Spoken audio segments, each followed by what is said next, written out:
Jonathan will be the first, right? Yes. Be the first.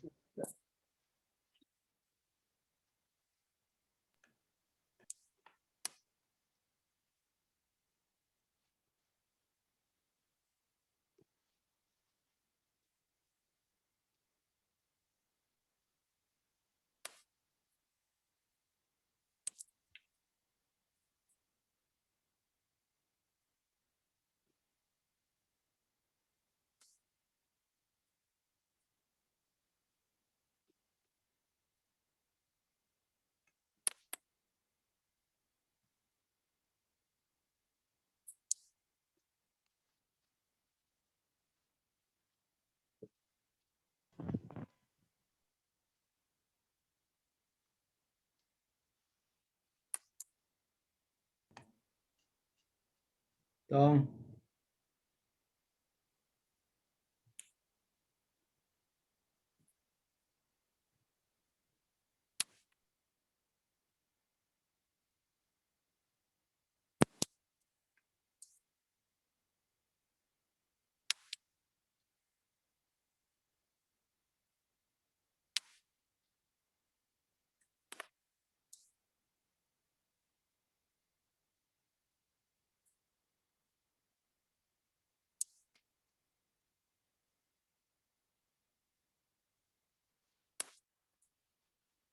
Okay, good morning, good afternoon, and welcome to Biomass Canada Cluster webinar series. My name is Mahmoud Abadian. I'm a research associate at the University of British Columbia, working on biomass, bioenergy, and biofuel supply chain.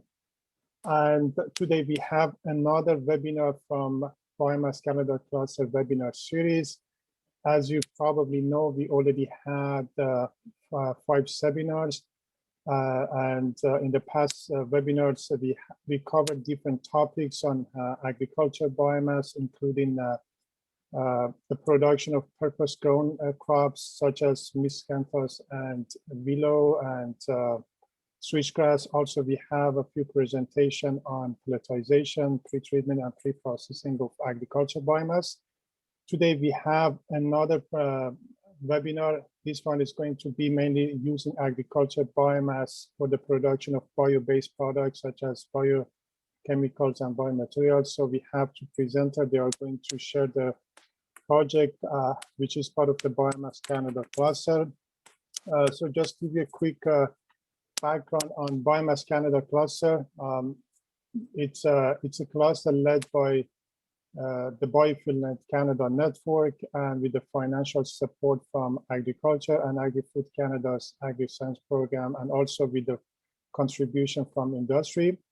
And as you probably know, the focus of this cluster is mainly Canadian agriculture and how we can make it a commodity for the production of low carbon intensive bioenergy, biofuels, and also biochemicals and other bio-based products. So in total, there are 10 activities as part of the Biomass Canada cluster.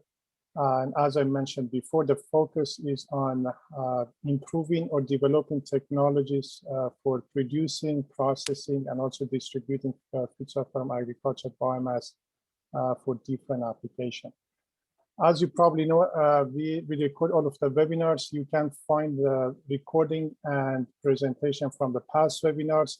Today's webinar is going to be recorded, and you can have access to the recording and presentation after this webinar. There are 2 boxes in this platform. You can type your question in the Q&A box, and then we are going to address those questions at the end of the presentation. And also, I encourage everyone to type the name and affiliation in the chat box, so sort of having a socialization and also in this platform. Okay, so it's my great pleasure to introduce speakers for today's webinar. The first presenter is Dr. Charles Su. He's a professor at the Department of Biochemical Engineering at the Western University. He was the NSERC F Innovation Industrial Researcher in Forest Biorefinery for 5 years. His areas of expertise are biorefinery, particularly on bio-based chemicals and materials from forestry and agricultural residues, catalytic conversion of glycerol and sugars into green chemicals, resource recovery from wastewater sludges and microalgae, as well as utilization of biomass and bioenergy in iron and steel manufacturing processes. In the past 20 years, he has authored and co-authored 2 books and other more than 20 book chapters, and also he has published more than 230 papers in peer-reviewed journals, and also he has presented on in various webinars and also plenary seminars. The second presenter is Dr. Sean Yuan. He's a Chief Technology Officer at the Western Maple Bioresource Incorporation. Sean received his PhD degree in polymer chemistry from University of Waterloo, and his master's degree is in organic chemistry from Dalian Institute of Physical Chemistry, Chinese Academy of Science, and bachelor degree in chemistry from Henan University. He has worked in Liming Research Institute of Chemical Industry as a senior scientist, Chengdu University as a full professor, and Lakehead University as a research chemist, and currently at the Western Maple Bioresource as a CTO. With over 60 well-cited journal publications and more than 10 Chinese and US patents filed and granted, Dr. Yuan has wide research experience in organic and polymer synthesis, polymer characterization and modification, and product formulation. So with that, Charles, we look forward to your presentation, and please take it away. Okay, thank you, Mohammed, for the introduction. Let me start share my screen to see whether I'm able to share. Okay. Oh, it looks like you should pass the host to me. Yes, yeah, now you can share. Yeah, sorry. Okay, sure, thank you.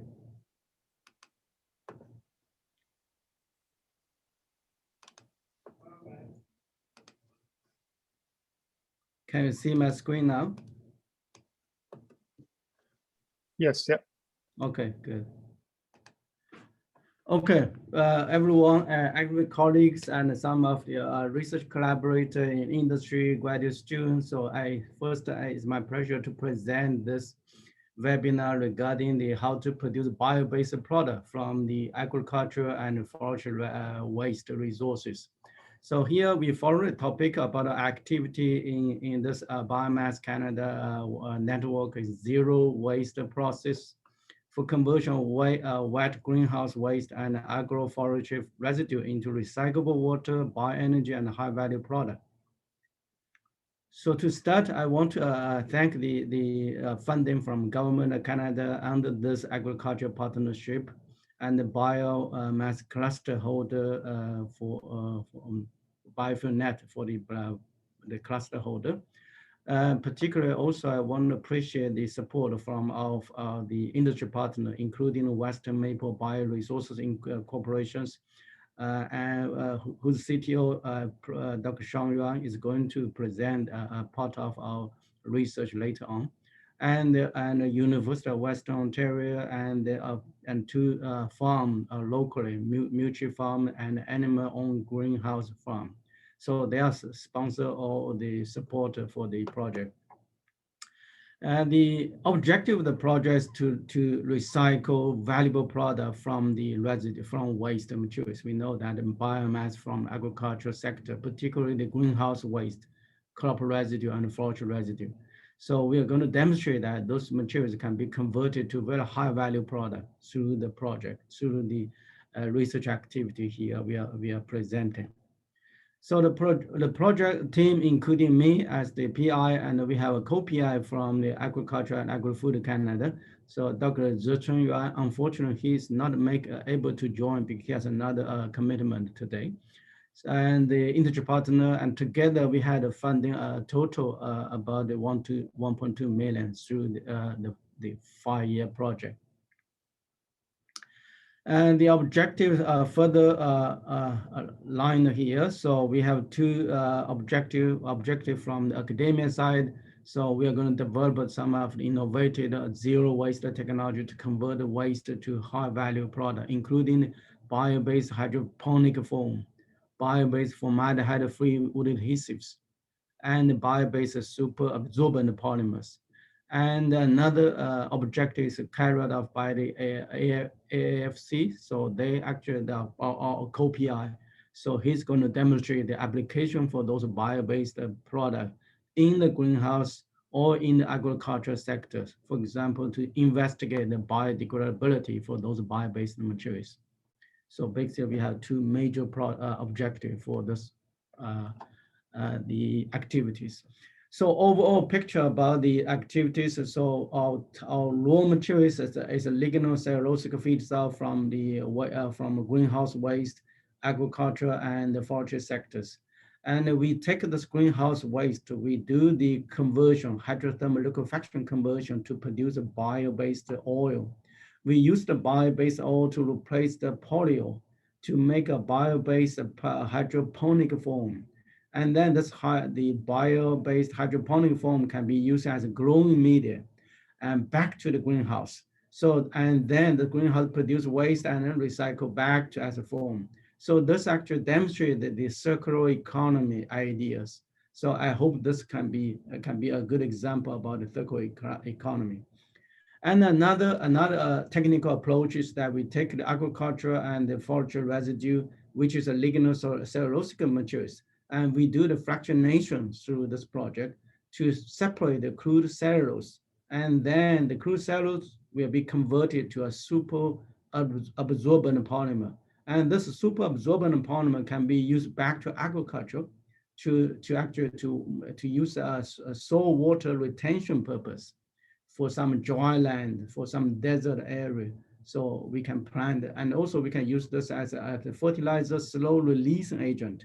So I think there's a lot of application about the super absorbent polymer we're going to introduce quickly.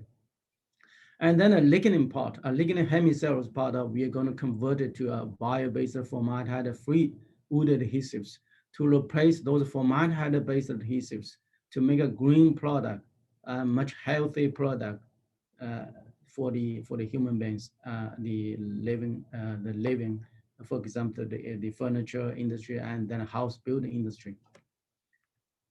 Okay, so the first approach is to do hydrothermal liquefaction. So we have we actually the research lab at a Western University.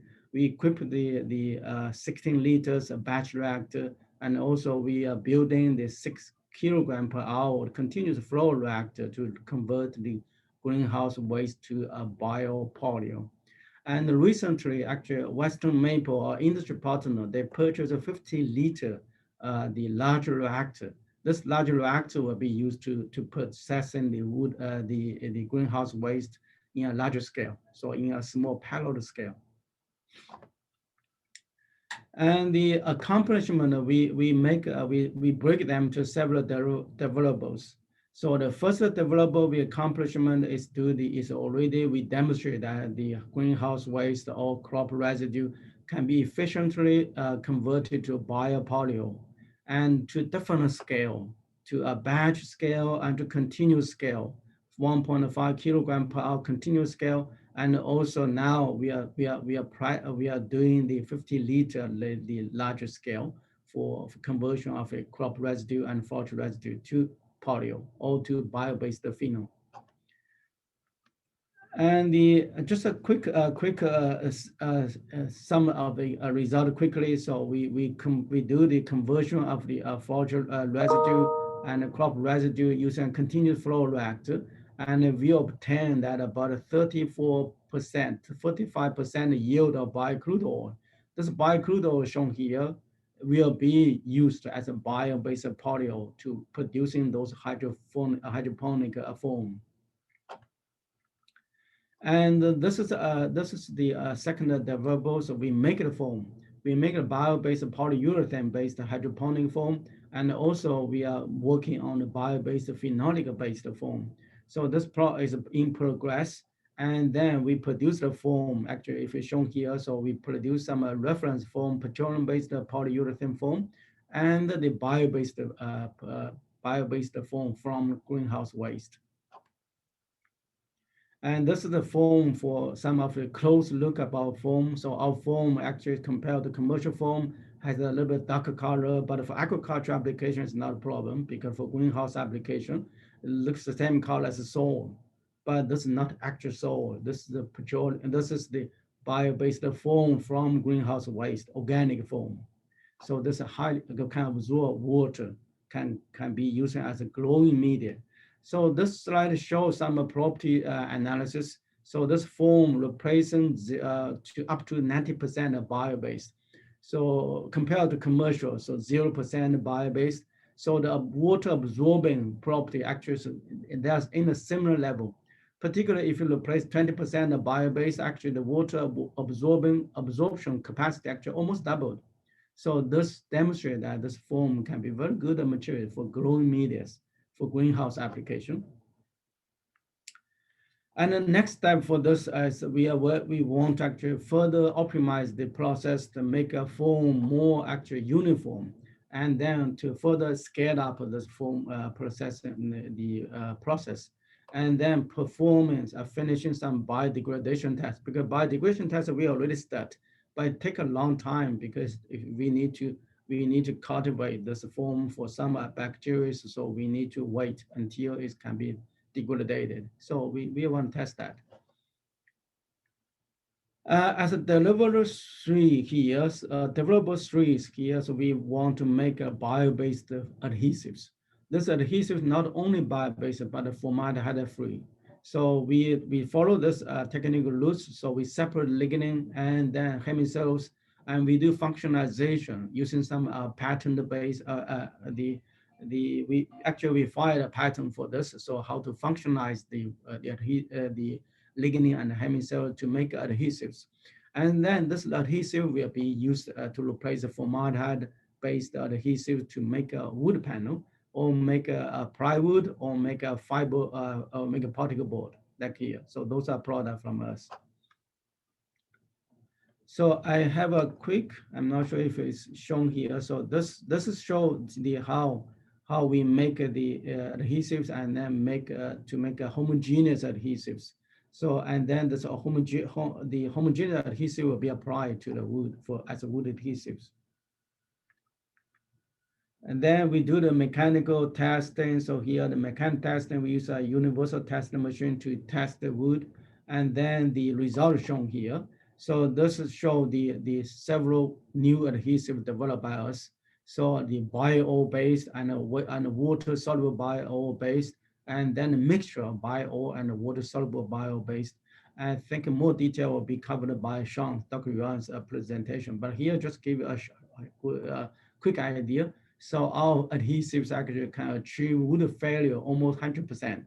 The wood failure means that the more wood failure, the stronger the adhesives. So if the wood failed before the adhesive, which means this adhesive is stronger than the wood alone. So this actually is a criteria to determine whether the adhesive is strong enough or not. So all actually would failure actually the parameter almost 100%. So which means demonstrate that adhesive is very successful, and both dry and water and both dry and wet condition. We boil the panel in the boiling water for 3 hours. The wood failure or the strength is still higher than the industry standard. So we actually, this technology has a high potential for commercialization. And the deliverable four is about how to produce SAP. SAP means super absorbent polymer. So this material actually can absorb lots of water, and then particularly useful for the agriculture to cultivate or to grow the plants in some dry land like here. So the plants need water, but not every time you have water, only if the weather become wet, for example, raining season. So the rainy season, the plant can get water, but if the rainy season stops, the plant is dry. So actually the plant cannot grow. But with our super absorbent polymer, this polymer can absorb lots of water.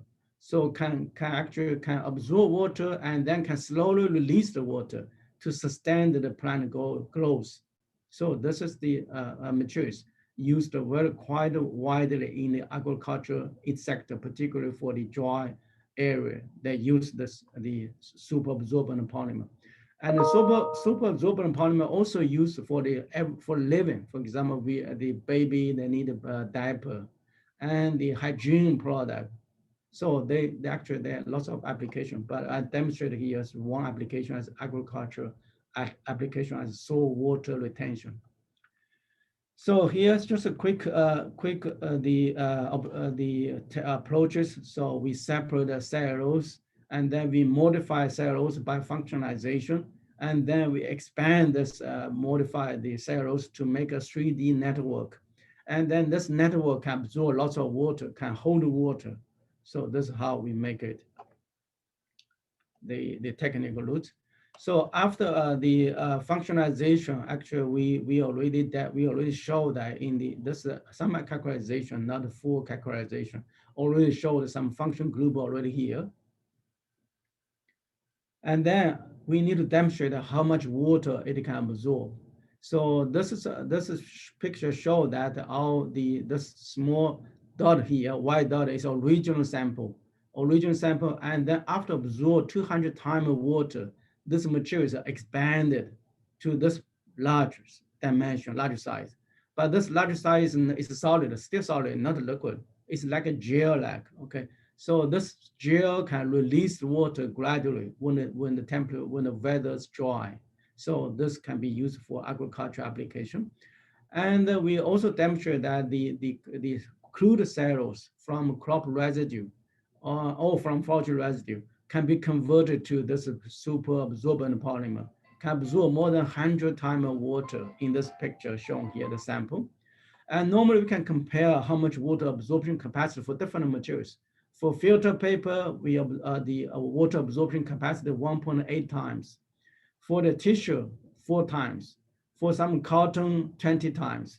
For some of the agricultural sap, so commercial, 200 times. And we can also produce about 200 times the similar, the super absorbent polymer compared to petroleum-based, the SAP used currently in the agriculture sectors. So this we are keep moving this to improve further the water absorption capacity to above that. So in terms of bio-based content, so far our bio content actually is about, if you look here, the copolymer and the 18% is a bio-based cellulose. And then we add urea into the recipe. The urea particularly useful for agriculture because urea is a fertilizer. So we serve two functions: absorb water and provide the fertilizer for the agriculture, for the plants. Okay, so we tested. So this is testing to show that the AC's actually the absorption capacity can be more than hundreds for different recipes. And then for another deliverables is about the biodegradability. This is the process by our co-PI in AAFC. So we do the biodegradation test for our foam. And then this process actually, so we want to demonstrate that this foam has better biodegradability than the petroleum-based foam. So this is more environmental friendly. That's our goal to demonstrate. So this is sample we also prepared. Currently, we want to use this the foam as a seed germination foam. So we plant some seed here. So and we grow some vegetables and the seed as a seeding the medium to help to develop the roots. I think we almost done. So the relevance is not a problem. So our activities are more related to or closely related to our Biomass Canada the goals to actually to revalorize the agriculture product for more valuable byproduct and energy fuels. And this is our goal. I already covered that before. And the success factors that we want to develop this technology, and we want to patent this technology. And we already filed one patent already, and another two more patents will be filed in the coming 1 or 2 years. And then we want to accomplish the training of our HQPs and the commercialization of technology. So we are closely collaborating with our industry partner, particular Western Maple Bioresource Technologies. So they actually are industry partner, they are interested to move this further to commercial scale. The future work, I already mentioned before, so commercialization, optimization, and then to file the additional patent. And finally, I want to thank the hard work from our group, including co-PIs and researchers, postdoc fellow, and a PhD student, and all collaborators in the academia side and in the industry side. Thank you. Thank you. I'm just stop here and leave some time for Dr. Yuan to present his part for bio-based adhesives. Thank you very much, Charles, for a very concise and informative presentation. Really interesting application of greenhouse gas waste and also agricultural biomass for bio-based products. So we are going to hold on to the question after Sean's presentation. And then I guess we have enough time to address all of those questions. Sean, please.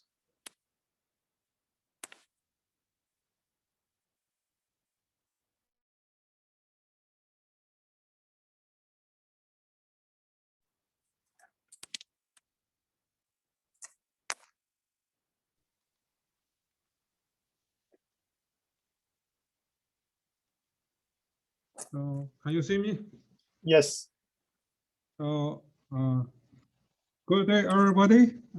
My talk, the topic of my talk is development of bio-based formaldehyde-free wood adhesive from agriculture and forest biomass. Further, I would like to acknowledge Government of Canada under the Canadian Agricultural Partnership and Biofuel Net Canada and Western Maple Bioresources for funding support. The goal of the project is to produce formaldehyde-free wood adhesive for engineered wood product widely used in house building, furniture, and renovation materials. We are trying to develop a green, carbon neutral, and zero waste process for production of bio-based adhesive from agriculture and forest biomass to enhance Canada's leading position in biorefinery and bioeconomy. So we all know in the wood industry, most of the wood adhesives now used is formaldehyde-based wood adhesive, usually formaldehyde, melamine formaldehyde, and phenol formaldehyde 3F adhesives. These adhesives are widely used in furniture, wood products, house building, and it has over 4% annual growth in furniture, housing, building market. In 2019, the group 3F resins market was 12.6 billion US dollars, a large market size. So North America has the largest OSB market, making it the largest adhesive consumption region.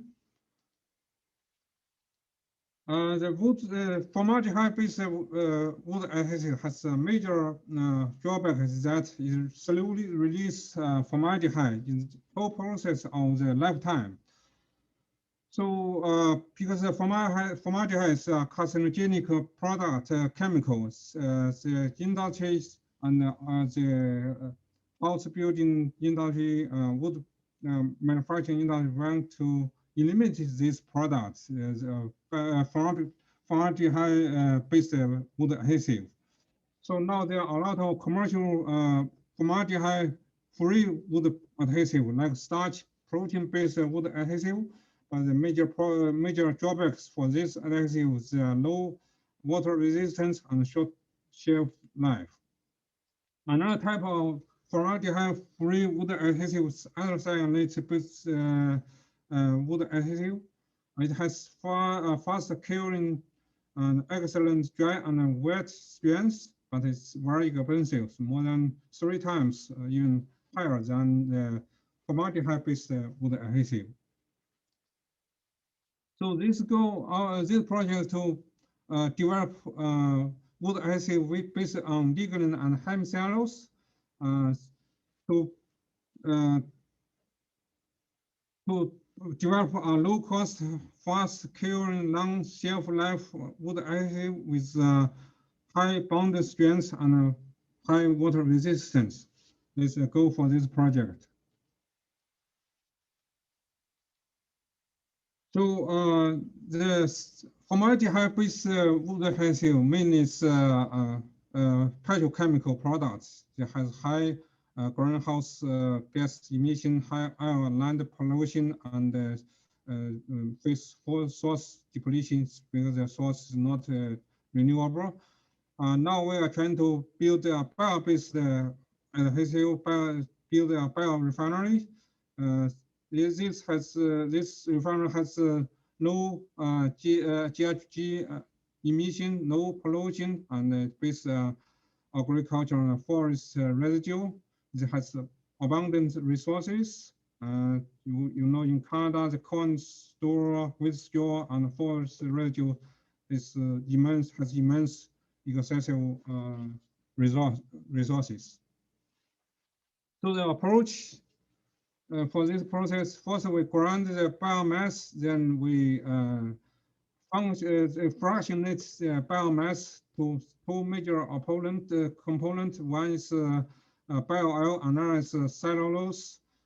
For the bio-oil, we can do further functionalization to introduce a curable group. Then we formulate wood adhesive used in wood product. Sorry. So the first step is the fractionation of the biomass into crude bio-oil. We test the different catalysts, and we finally choose the best catalyst for the fractionation.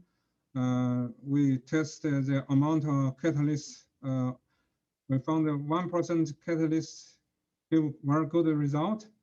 And then we test the different reaction time. I found about 9 minutes.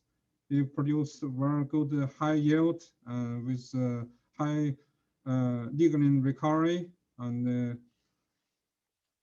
the result, we also optimize the solvent condition, use water ethanol solvent, and optimize the reaction temperature. So we then we do the functionalization of the crude bio-oil. We successfully introduce the functional group and optimize the reaction condition. And next, we choose the curing agent and to cure the functionalize the bio-oil. We test the curing agent by making plywood, two plywood for the test. And we use a different curing agent combination with C, A, and A, B, C, D.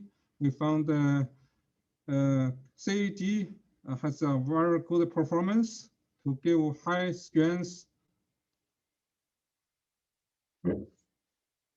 This strength, the standard, the industrial standard is 1.0 for wet strength and 1.2 for dry strength. So our product has a much higher result. And also the product adhesive has high wood failure, as Charles just showed. So we select the ideal curing agent. We optimize the curing agent and the curing condition, and prepare the two plywood. The wood adhesive shows superb dry and wet strength and water resistance. And after that, we optimize the formulation to produce wood adhesive. We found at this condition with some surfactant, we made a uniform wood adhesive and give very good strength and wood failure.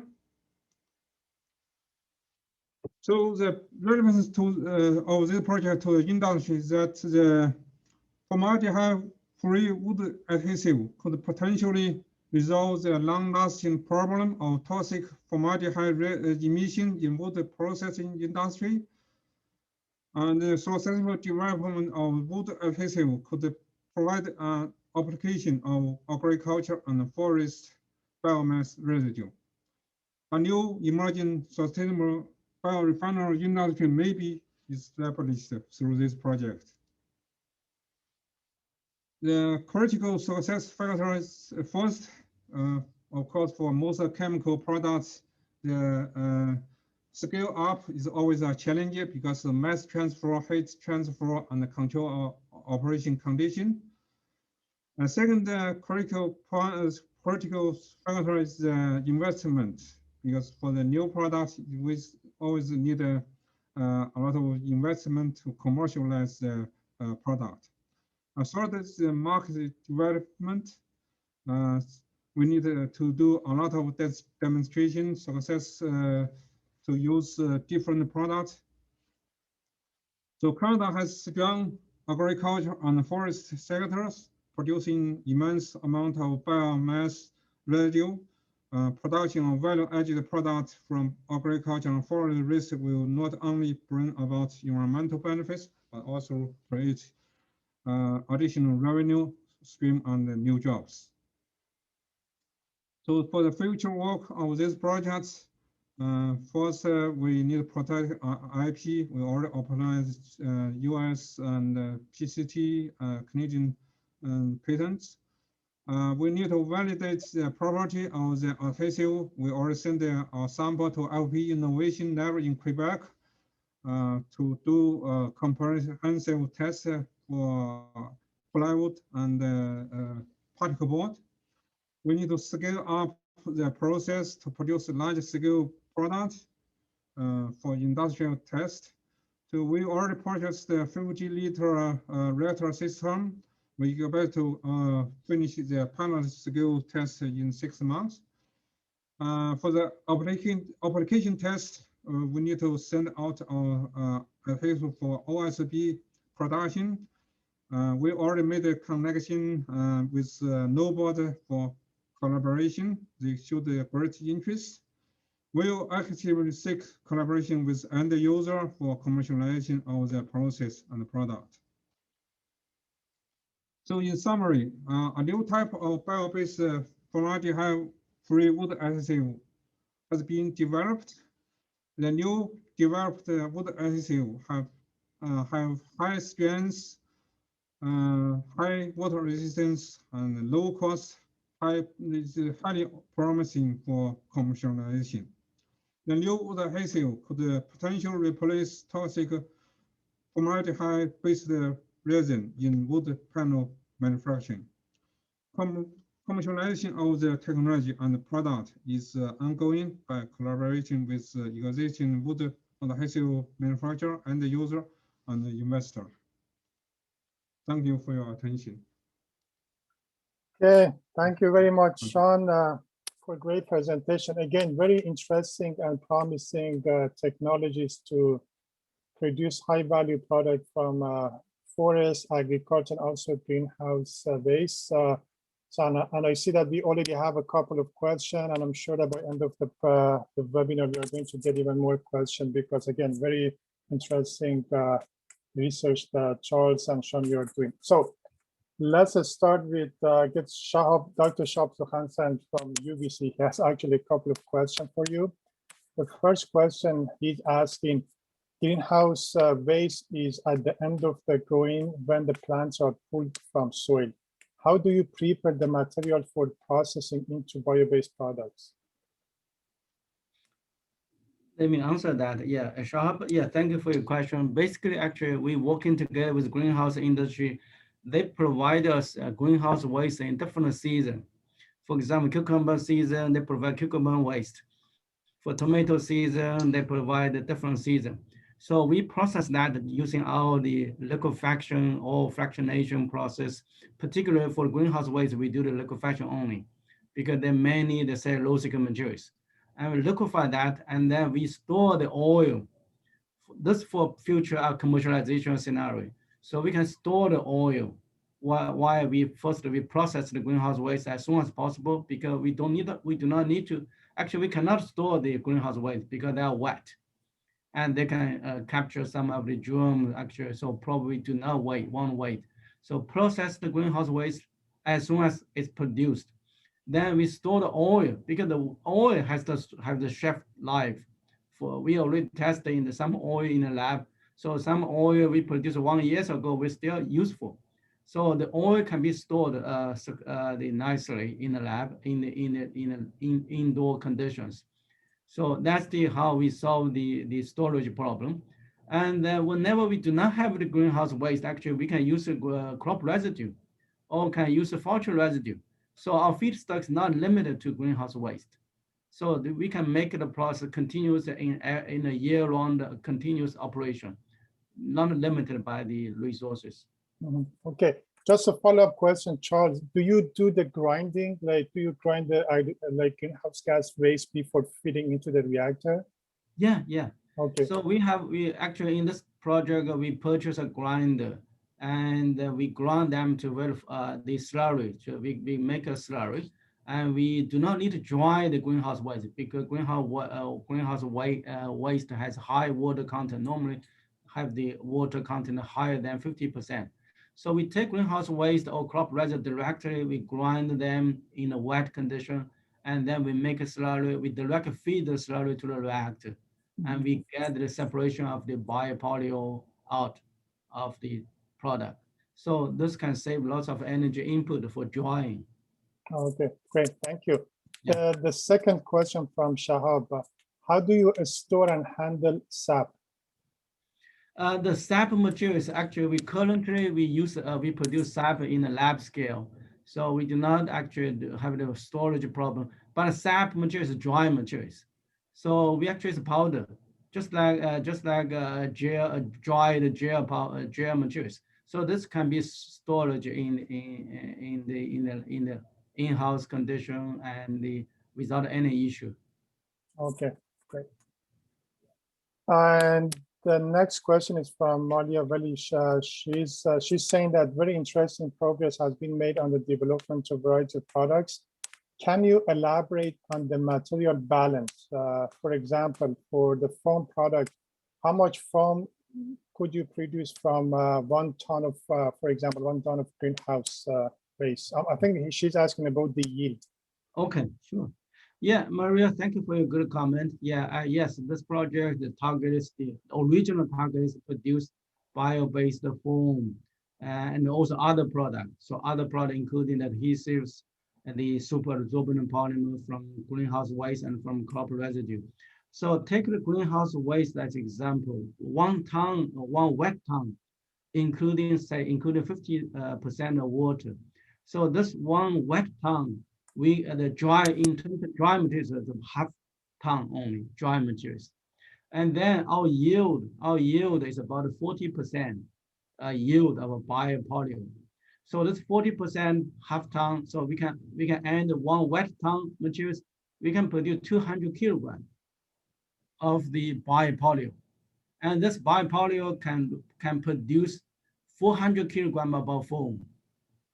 So 1 wet ton, the mass balance can produce 400 kilograms of foam. And this bio-based foam in the market, the price is actually a very high value product. This foam actually, the selling price is more than $4,000 per ton in terms of foam. So I think in terms of cost recovery, this can be very value added. So 1 wet ton of the greenhouse waste can end in the product about $1,600 in the form of foam. But we need to consume other chemicals. For example, we need to consume isocyanate for polyurethane. We need to consume some of the catalyst. So I think the net profit could be, I think 1 wet ton of the greenhouse waste can make it a net profit at least about the close to 1,000 or 500 to $1,000 in that range. Mhm. No, Okay. but it's rough estimation only. We need to consider other labor costs or so on. That's not included at this moment. And the follow-up question from Maria, she's asking, how is the used foam currently disposed of? Yeah, that's a very good question. So one objective, one deliverable of our agriculture, agri-food candidate called PI. So he's doing actually investigating the biodegradability. So we believe this foam has more biodegradability than the petroleum-based foam. So the ideal disposal could be either we can send the foam for landfill because after use in the greenhouse, and there could be landfill and because biodegradable, so it's not cause some of the negative impact to the environment. Or we can send the foam for the power generation station. They can burn the foam because this bio-based foam can be a good fuel to produce electricity. Interesting. Yeah. Okay, so basically recyclable and we can use it for other applications, right? Yes. Yeah. So Okay. the end life should be environmental friendly. And another question from Maria. Have you noticed any difference using agriculture residue versus wood residue? I guess it's in terms of the bio oil production, because agriculture residue has more mineral content. So have you noticed any difference in terms of the quality? Yeah, definitely. So the quality wise, in terms of producing bio-based product, the forage residue has better property because forage residue has low ash content, high lignin content. So those are the positive side. But negative side, the forage residue has a limit. Sometimes, particularly in some area, for example, in South Ontario, this area we do not have lots of forest nearby. So we can use the close by for agricultural residue. Agricultural residue, we demonstrate that those ash content has not too much impact about the property, the product property. Those ash during the liquefaction, during the processing, those ash will be ended in the char, in the biochar. So those biochar can be used for agriculture again. So they can be a fertilizer, they can be a soil remediation materials. But the oil contain less ash. So we can use the oil to replace polyols. And Sean, please, if you want to add any comments, go ahead. Yeah, Sean, you can add if you. I guess Charles already explained everything. For the biomass application, we are trying to utilize every portion of the biomass. So there's almost no waste. We are trying to develop a growing process.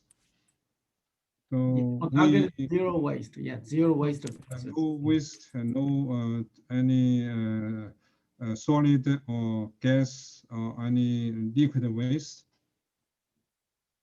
Because for this liquefaction, we always recover solvent for the next liquefaction. The solid part we can use for fertilizer or any other application. Okay, thank you, Sean. And the next question again from Shahab. How do you get rid of water from feedstock to make bio oil? Yeah, I can answer that. Yeah, Shahab, yeah, that's a good question about the product separation. So after liquefaction process, at this moment in the lab, actually, we do evaporation. So we evaporate the water because water is only solvent or only liquid in the product. And then after evaporate the water, and we recover the oil. The oil is biopolyol to replace the petroleum-based polyol for polyurethane foam. But the water actually, from our proposed idea, so the water is not waste. The recycled water will be back to the greenhouse. So the greenhouse actually, they do not lose water. So they can save water cost. So I think that's the idea. So water will be recycled back to the greenhouse. Okay, so basically the location that you are going to have commercialize your technology is at the greenhouse, basically, yeah, right? It's by the greenhouse, we process it there, and then we get oil, and then we do the foam manufacturing in locally or in other plants.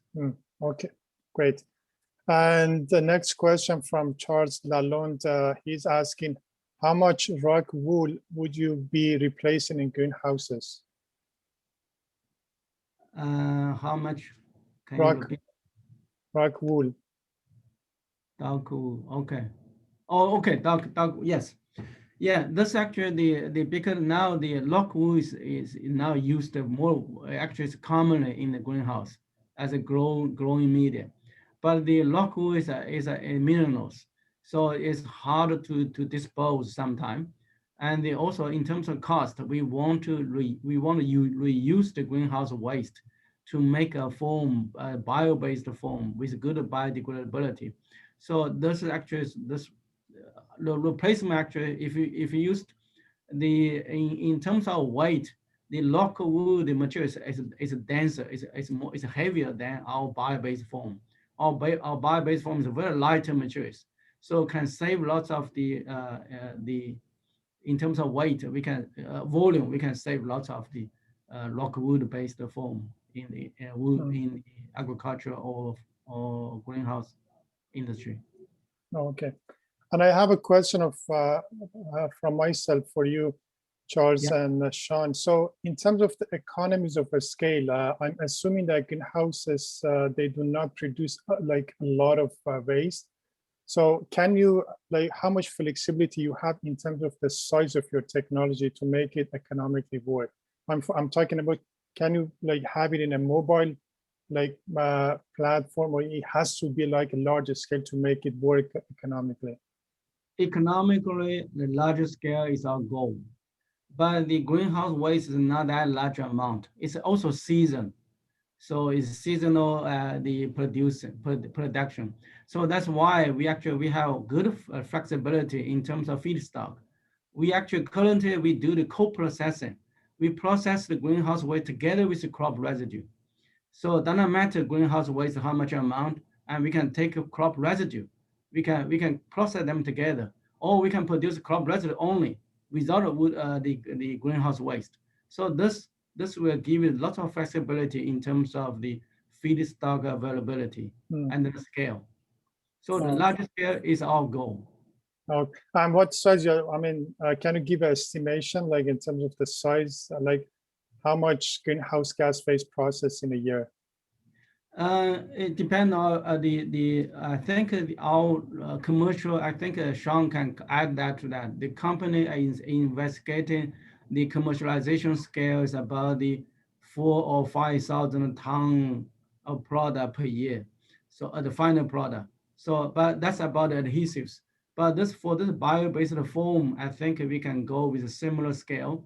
So this can give you about the processability could be more than 10 ton or to 100 ton per day, those capability at this moment. Well, this is just a first step. And next step, we will move on. Hopefully, we can move on to 10,000 ton per year. Okay. Productivity. One question from Shalmin. So she's asking, can your technology be used for food waste? Yeah, food waste. Actually, currently we are working together, not limited to this project, but the Maple Leaf company, they send some food waste to us, and we process the similar technology, convert that to biopolyol, and we demonstrate that the food waste can also be a raw materials for making a bio-based foam for agriculture application. Okay. Especially, yeah, go ahead, Sean. If for the wood adhesive, we can use starch flour as raw material additive in the wood adhesive. So if there's some wood residue, food residue, low grade food, it can be used for wood adhesive production. Oh yeah. So I'm just curious, have you tried blending like agriculture residue with greenhouse waste in your bio-oil technology? Yeah, we co-processing them actually. We blend them to different ratio, and then we demonstrate that the efficiency is not impacted. So we can get almost similar 40 to 50% oil yield. Okay, great. So that's going to solve some of your supply issue in terms of having access to enough biomass for the year, right? Yes, right. Okay. And Shab is asking, are the three processes, the resin, foam, and absorbent production, distinct from each other, or they can be integrated into a process line, like integrated process line? We propose that the biorefinery concept. So this is the integrated product. So for example, the crop residue, we fractionate that into cellulose and lignin portion. The cellulose will be used for this the super absorbent polymer, and then lignin part or hemicellulose part, they will be used for the adhesives and the bio-based foam. So this actually is the integrated biorefinery, so multiple product from same process. Okay. And I guess another question from Shahab, he's asking, what activities have you been done toward success factors? Yeah, the success factor I listed in the slide, in the presentation, in the seminar is that, for example, we need to get the patent.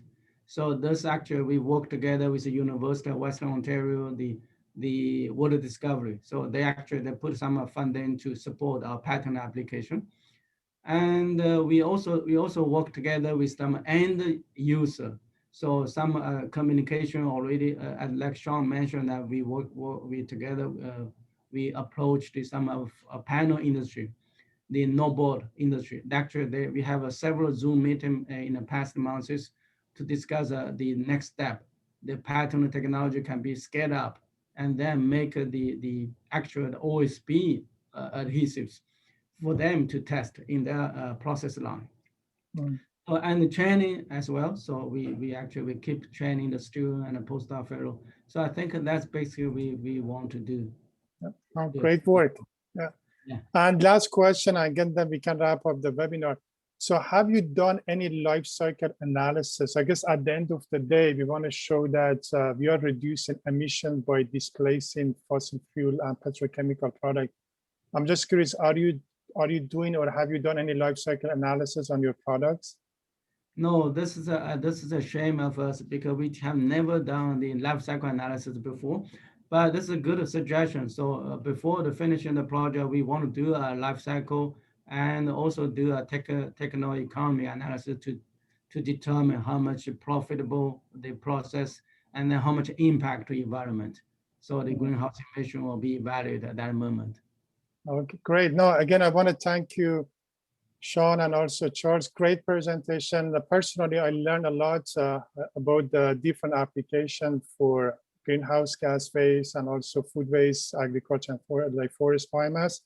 And I'm sure the attendees also, based on the question they asked, I'm sure they're also appreciative of your work that you are doing and also great presentation. So thank you very much. And again, thanks all of the attendants for participating and asking a lot of good questions. And hopefully we see you in the next webinar, which is going to be actually next week, Thursday at the same time. And we are going to have presentation from Dr. Ajay Dalai, from University of Saskatchewan. He's going to talk about the prioritization of agriculture biomass in Saskatchewan. Thank you very much and have a good day. Thank you.